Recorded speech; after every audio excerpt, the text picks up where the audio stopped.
y vamos a estar predicando sobre lo que implica descubrir a Jesús.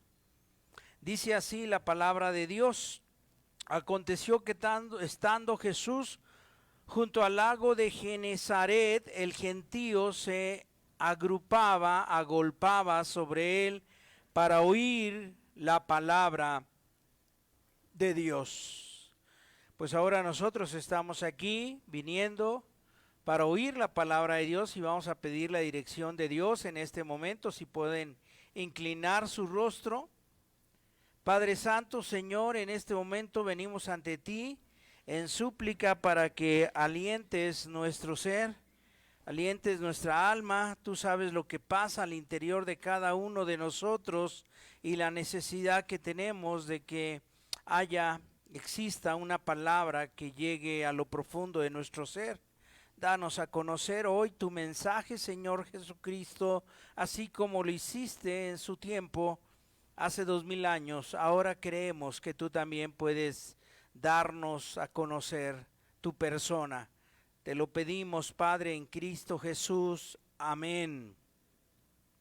Genezaret era un lago, el más grande lago de la región, que también le llevaban a llamar el mar de Galilea. Algunas Biblias tienen mapa al final de la Biblia y ahí se ve el mar de Galilea. Y si ves hay un río, ese río es el río Jordán, que pasaba cerca de la ciudad de Jerusalén.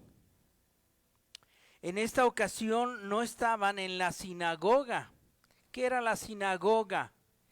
Eran lugares, espacios condicionados en cada municipio, diríamos, o en cada pequeña población agrícola. Imagínense, en ese entonces había muchas poblaciones o rancherías agrícolas y ahí se instalaban unas casas que les llamaban sinagogas, donde se ponían a leer la Biblia y a orar.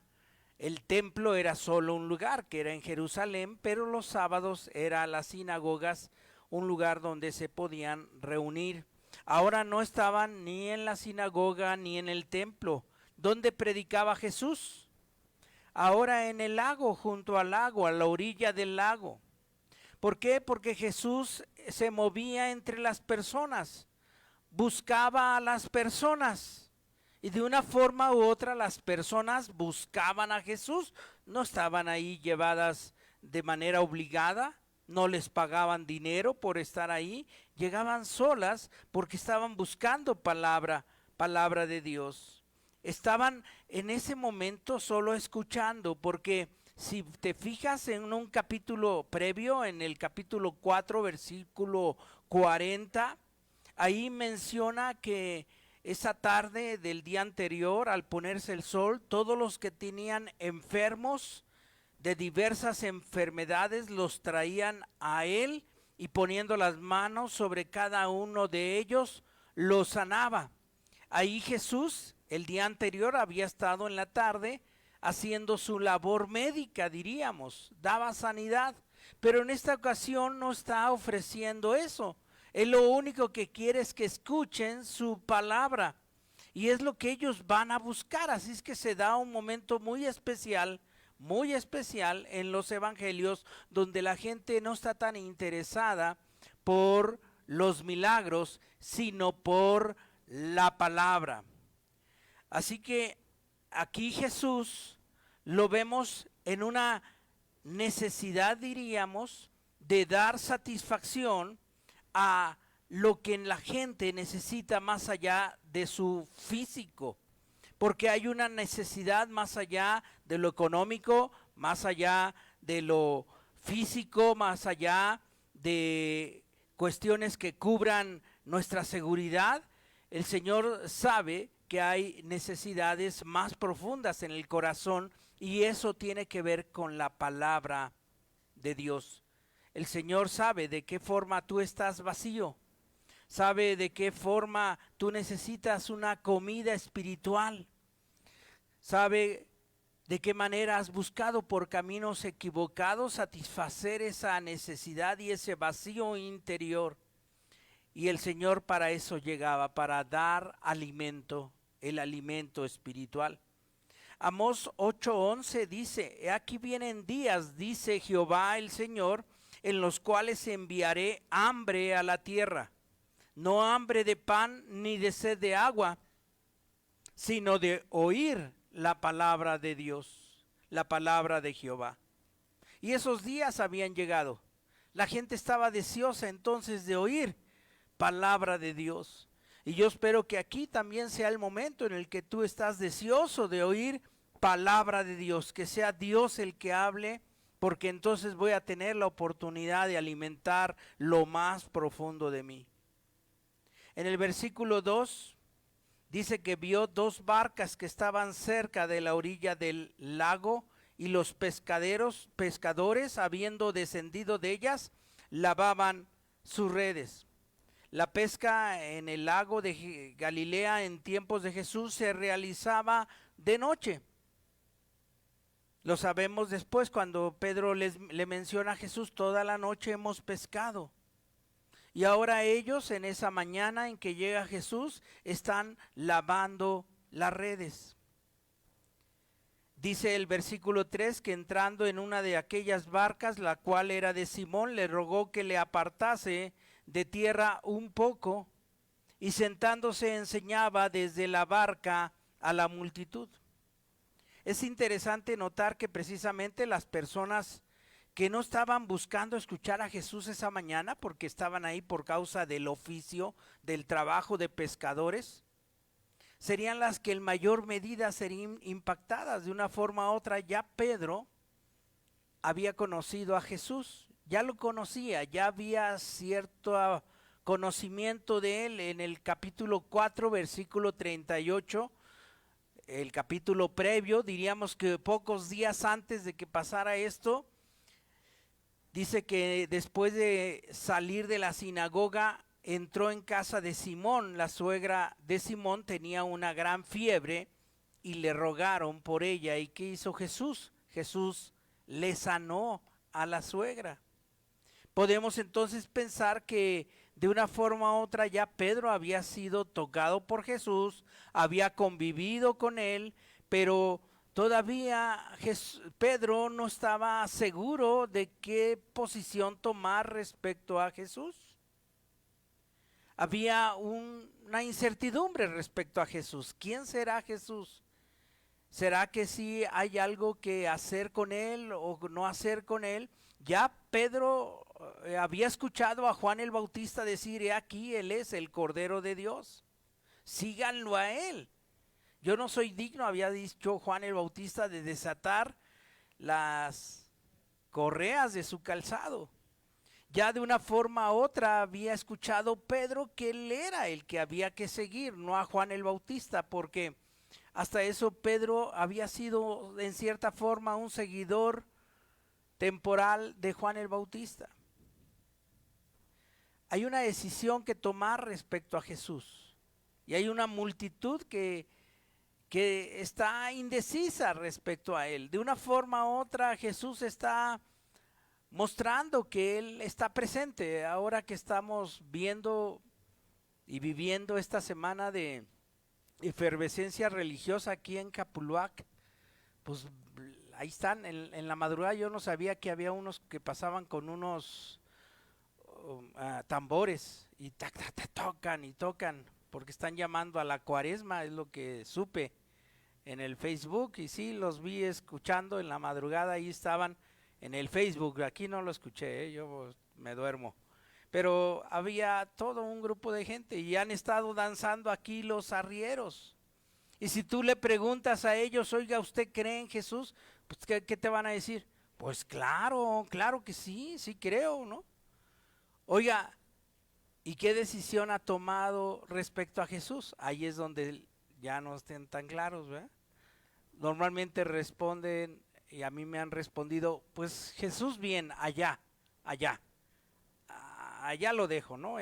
Yo voy a tal lugar donde me gusta el Jesús pintado de moreno, y ahí yo le hago mi pleitesía, pero ahí lo dejo, que no se meta conmigo, ¿no? Ahí en Joel, el profeta Joel, hablando de esto, hablando precisamente de la importancia de tomar una decisión respecto a Jesús.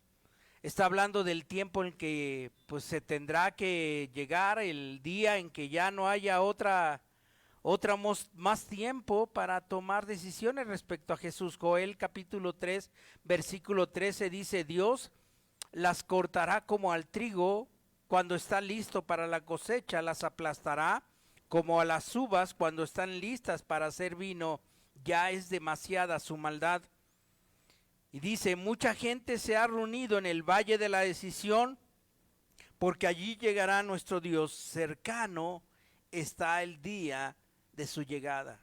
Y usted puede ver muchos simpatizantes, aún en las iglesias evangélicas, simpatizan, quieren, pero a la vez están y no están dentro de los caminos del Señor Jesucristo.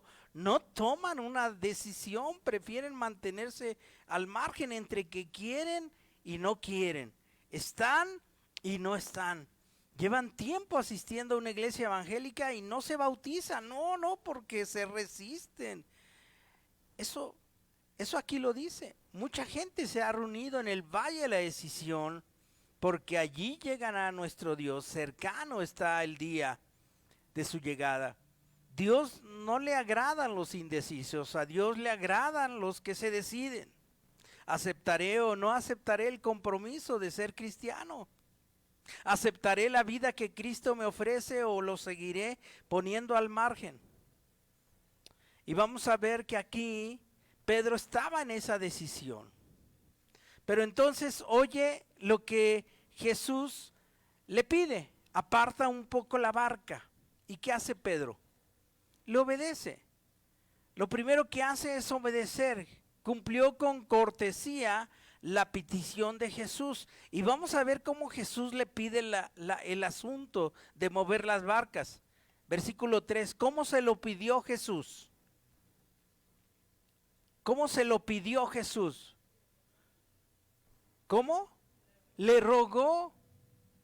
Jesús, que era el maestro, que era el médico que le había sanado gratuitamente a la suegra, pues podría haberlo dicho con mayor don de mando, ¿no? Jesús, mueve las barcas. Igual y Pedro, mueve las barcas. Hubiera podido hacerlo, ¿no? Pero ¿cómo era Jesús? ¿Qué vemos en su forma y en su trato de ser de Jesús? Era humilde, era gentil, era alguien que no se arrojaba poderes mayores.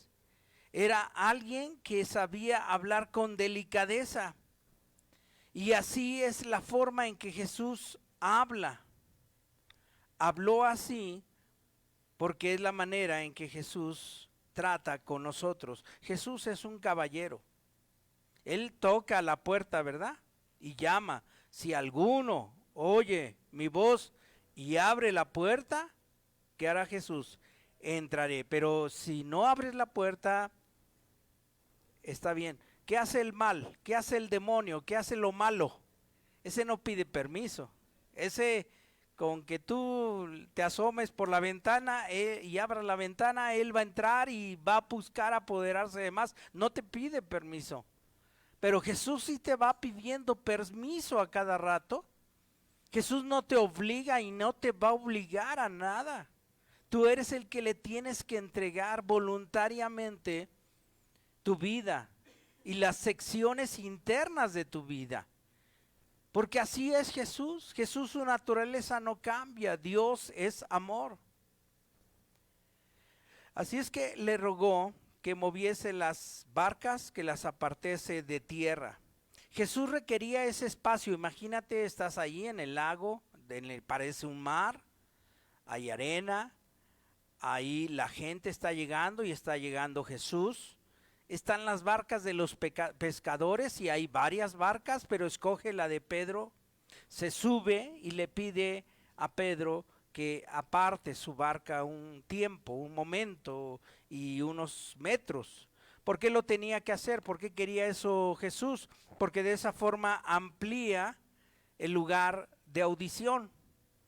Y entonces él le pide que disponga esa barca. Pedro tiene que acceder a que esa barca esté dispuesta como el templo y el púlpito que ahora se usarán. ¿Qué haces tú cuando el Señor te pide dispongas tu casa? ¿Qué haces tú cuando el Señor te pide, oye, ¿por qué no dispones tu casa para un estudio? ¿Qué haces tú? Pedro lo hizo. Pedro puso su barca para que el Señor se subiera y hiciera de ese lugar un púlpito. ¿Tú también lo harías? ¿Estarías dispuesto a abrir tus recursos, tu casa, para que el Señor ahí fuera a dar bendición para las personas? Pedro lo hizo, fue una buena decisión. Pero después vemos que en el siguiente versículo Jesús muestra su acción de bendición. Versículo 4, cuando terminó de hablar, no sabemos cuánto pasó, no sabemos el tiempo en que el discurso de Jesús se duraba, pero ha de haber sido un buen tiempo, 30, 40 minutos, 50 minutos. Cuando terminó de hablar, dijo a Simón, boga mar adentro y echad vuestras redes para pescar. A ver, vamos a leerlo todos juntos. Cuando terminó de hablar, dijo a Simón, boga mar adentro y echar vuestras redes para pescar. En Marcos, en el Evangelio de Marcos está este relato. Y ahí menciona que estaban remendando sus redes. ¿Qué significa remendar? Las mujeres saben mejor. ¿Qué significa remendar? Coser, estaban cosiendo las redes. Esta era una tarea no fácil. Era una red grande la de los pescadores. De tal manera que era un trabajo pues minucioso, era un trabajo que llevaba toda la mañana. Había que remendarla, había que lavar la red y asegurar de que toda la red estuviera servida y acomodada. La tenían que acomodar de tal forma que se llevaba un buen tiempo para que al siguiente día, en la noche, pudieran otra vez sacar la red y pescar. Así es que en primera instancia ellos verían que esto que les pedía Jesús de que echaran otra vez las redes en la mar estaba implicando otra vez horas de trabajo, porque tendría la implicación de que las redes se echarían otra vez al mar, se volverían a ensuciar, se volverían a desacomodar y habría que volver a remendar. Por eso entendemos lo que en el versículo 5 dice Pedro. ¿Qué dice Pedro? Señor, maestro, toda la noche hemos estado trabajando y nada hemos pescado. Toda la noche hemos estado trabajando. Así es que Pedro pensó en el costo que implicaba obedecer a Jesús. Y mira, cualquier decisión que usted tome implica un costo. Todo lo que tú hagas implica un costo. Si decides no estudiar para no pagar el costo de dejar de estar con los amigos, al final lo terminarás pagando. Si decides dedicarte 100% a tu trabajo y no atender las necesidades de tus hijos, al final lo terminarás pagando. Todo tiene un costo, como si decides dedicarte a los hijos y dejar de trabajar, ¿tiene un costo? Claro, todo tiene un costo, todo. Pero recuerda que todo tiene un beneficio también. Y tú tienes que tomar de esos costos, de esos beneficios, pues cuál será la mejor decisión entre tus costos y tus beneficios. Pedro está desconfiado. ¿Por qué? Porque además él era el profesional de la pesca. ¿A qué se dedicaba Pedro? A pescar toda su vida. Y él traía el cúmulo de generación tras generación de sus abuelos, tatarabuelos, a lo mejor hasta el abuelo le había enseñado, así es que él sabía leer los tiempos y los momentos y sabía que ese momento no era para pescar. Él sabría lo imposible que era pescar a esa hora, porque él era el profesional. ¿Y Jesús qué era? ¿A qué se dedicaba? ¿Qué nos dice? Era carpintero. Jesús no sabría tanto de pesca. Por otro lado, como les he comentado, si fallaba y no pescaban, pues habría un costo total final. Así es que en este caso, Pedro tenía argumentos interiores para no obedecer. Su experiencia y conocimiento estarían en contra de confiar lo que Jesús pedía.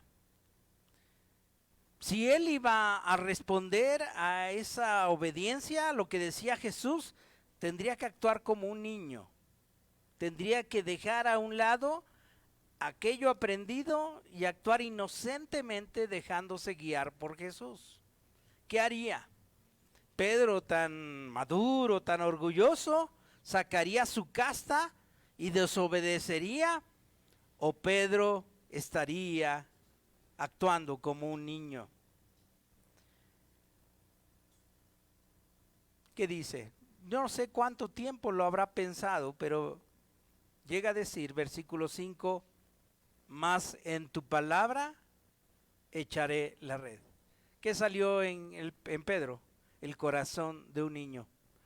Está bien, no lo creo, no estoy en contra, pero lo haré.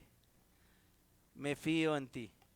No hay razones para fiarme en ti, pero me voy a fiar en ti. En tu palabra echaré la red. Y habiéndolo hecho, ¿qué pasó? Encerraron gran cantidad de peces y la red se rompía. Pedro dejó a un lado su orgullo, con humildad, como un niño, se entregó a obedecer la palabra de Jesús y vio la maravilla que hace Dios. ¿Vale la pena obedecer sus maravillas? ¿Vale la pena lanzarnos con fe a lo que pide el Señor? Como un niño, si el Señor me está pidiendo hacerlo como un niño, pero Señor, esto. Sí, hay muchas razones y argumentos, pero si el Señor te está pidiendo algo, ¿qué debes de hacer? Es lo mejor. ¿Por qué? Porque el Señor va a mostrar sus maravillas. De otra forma, Pedro no habría visto sus maravillas. ¿Qué tantas maravillas fueron al grado tal que ya no cabían con ellos y todos los pescadores y aún la gente que había estado ahí se llevó pescado de tanta colección de pescados? Versículo 7, hicieron señas a los compañeros que estaban en la otra barca para que viniesen a ayudarles, y vinieron y llenaron ambas barcas de tal manera que se hundían.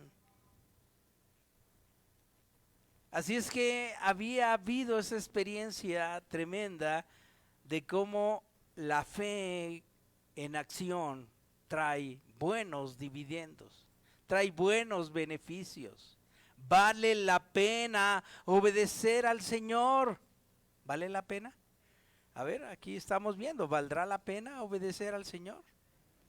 ¿Dónde estarías si no hubieras obedecido al Señor y actuado como un niño a pesar de tus argumentos y tu lógica? ¿Hubo una voz que te invitó a seguir al Señor? ¿Ha valido la pena? Yo creo que sí, definitivamente sí. Ha sido lo mejor que me ha pasado en mi vida. Ha sido lo mejor. ¿Puedes tú decir eso? Seguir a Jesús ha sido lo mejor que ha pasado en mi vida. ¿Puedes decir eso? Es lo mejor que ha pasado en mi vida. Seguir a Jesús. ¿Qué es eso de seguir a Jesús? Es la conversión. Así lo denominamos, pues, el proceso de conversión. Y en Pedro se ve ese proceso de conversión. ¿Qué es seguir a Jesús? Convertirte a seguir a Jesús. ¿Cómo va ese proceso? Primero, y aquí vemos Pedro, reconocer su pecado. Lucas 5:8, viendo esto, Simón Pedro cayó. ¿Cómo cayó? De rodillas ante Jesús, diciendo, apártate de mí, Señor. ¿Por qué? Porque soy hombre pecador. A pesar de que Pedro había visto los milagros del Señor en sanidad, liberación demoníaca, había visto cómo había sanado a su suegra, no había visto realmente al Señor quién era. Quizás él pensó que era un profeta o un médico, pero ahora en su mente se unían pedazos de lo que él sabía, quizás por voz de Juan el Bautista o por voz de las veces que iba a la sinagoga donde se leía el rollo del profeta Isaías que habla del Mesías. Y la mejor definición del Mesías que vemos en Isaías, porque 22 veces lo usa, es el Santo de Santos, el Señor Santo. En Isaías capítulo 10, versículo 17, dice: y la luz de Israel será por fuego y su santo por llama. En Isaías 37, 23, dice: ¿quién ha alzado su voz contra el Santo de Israel? Entonces, algo que estaba experimentando en este momento es la nación. Se estaba descubriendo quién era Jesús ante él, y en ese momento en que Pedro veía con asombro lo que estaba pasando al traer tal cantidad de peces por la simple orden de Jesús, esto estaba llegando a su mente, y lo único que hizo fue inclinarse ante él y decirle: Señor, apártate de mí, no te acerques porque soy pecador. ¿Qué estaba en su mente pasando? Le estaba llegando la información a su mente acerca de quién era Jesús. Era el Santo de Israel. Estaba ante la presencia del Mesías que tanto se había hablado. Ahora ya estaba ahí lo que Juan el Bautista había dicho: él los bautizará con Espíritu Santo y fuego. Y sabía que en ese momento el juicio de Dios se estaba dando sobre su vida. La conversión viene cuando nosotros experimentamos la realidad de nuestra condición pecaminosa. ¿Nuestra condición qué? Pecaminosa. Actuamos egoístamente, gustamos hacer nuestra propia voluntad. Y si algo pasa mal en nuestras vidas, ¿qué tendencia hacemos? ¿A quién le echamos la culpa? ¿A los demás? ¿A Dios? ¿A las circunstancias? Pero no a nosotros, ¿eh? Nosotros no tenemos la culpa, son los demás, son mis papás, son mis hermanos, es mi esposa, es mi esposo.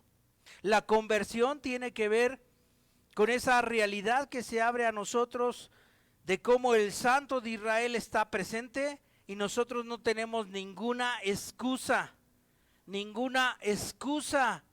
a nuestro actuar en la vida. Cuando el Santo de Israel se presenta, desenmascara cualquier disfraz que nos hayamos puesto. Ante Él no hay nada que disfrazar. Él nos observa y sabe tal cual somos. ¿Soy un hombre pecador? ¿Soy sucio y tú limpio, Señor? ¿Soy pecado y tú pureza? ¿Soy dolor y tú sanidad? ¿Soy injusto y tú justicia? Pedro de una forma le está diciendo esto, está llegando a su mente la realidad de su condición, y por eso le está diciendo: apártate de mí, soy pecador, soy sucio, genero dolor, soy injusto, pero tú eres todo lo contrario. No tengo nada que hacer contigo, ni tú nada que hacer conmigo. De hecho, es lo que en el Antiguo Testamento vemos, ¿no? ¿Qué se hacía en Levítico con lo inmundo? ¿Qué debería de pasar con lo inmundo? Alejarse, ponerse lejos. No se podría convivir lo inmundo con lo santo. Y entonces es lo que está experimentando él. ¿Cómo se llama este proceso? Conversión. ¿Qué está viendo en su alma? Conversión. Porque se está reconociendo que hay pecado en su vida. No sé si usted ha visto la película Matrix. ¿Han visto Matrix? Matrix, ¿nadie la ha visto? Ah, ¿nadie ha visto Matrix? Jordi, tú sí has visto Matrix. Ah, bueno. Entonces dice: qué bueno que no la han visto. Está prohibida, no la vean. Y esta noche van a ir a verla, ¿eh? Todos van a ir a verla. Nos dijo el pastor que no viéramos esto. No le digas al pastor, vamos a ver Matrix. No la vean. ¿Me van a hacer caso? Bueno, sí, véanla tantito. Entonces, resulta que la inteligencia artificial ya dominó al mundo, es una ficción, y entonces ya quieren matar al héroe, y el agente Smith, que así se llama el que va a matar al héroe, le da una afirmación acerca de la humanidad y le dice al héroe: los seres humanos son una enfermedad, un cáncer en este planeta. Ay, esa es una frase lamentablemente muy real. ¿Quién está acabando con el planeta? No es el COVID, no es un virus, no es el terremoto de Turquía. ¿Qué hay detrás del terremoto de Turquía? La maldad del hombre.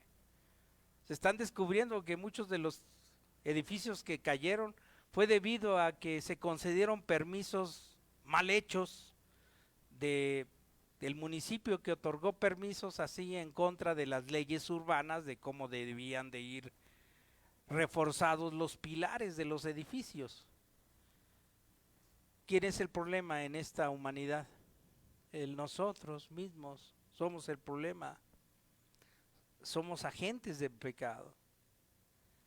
Así es que lo que está pasando con Pedro es la realidad de que como humanidad, al tener presente a Dios, pasa: ¿quién soy yo al lado del Santo de Israel, del Santo de Santos? Por eso Adán, cuando pecó, ¿qué hizo? Se alejó. Y Dios, cuando le preguntó: ¿por qué te alejas? Tengo miedo. ¿De quién tenía miedo? De Dios. ¿Quién es el que naturalmente puede proveer el castigo para esta humanidad? Dios. Dios es quien va a proveer el castigo. Por eso naturalmente hay un temor a Dios. Y eso es lo que estaba experimentando Pedro, ese temor natural ante sus pecados.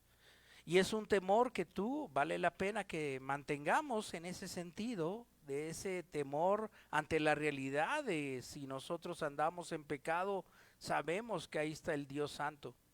Pero fíjate, cuando reconoce esto, y es importante que tú también lo pienses, cuando él reconoce esto: apártate de mí que soy pecador, que dice el versículo 10 en la parte final. Pero Jesús dijo a Simón: no temas, desde ahora serás pescador de hombres.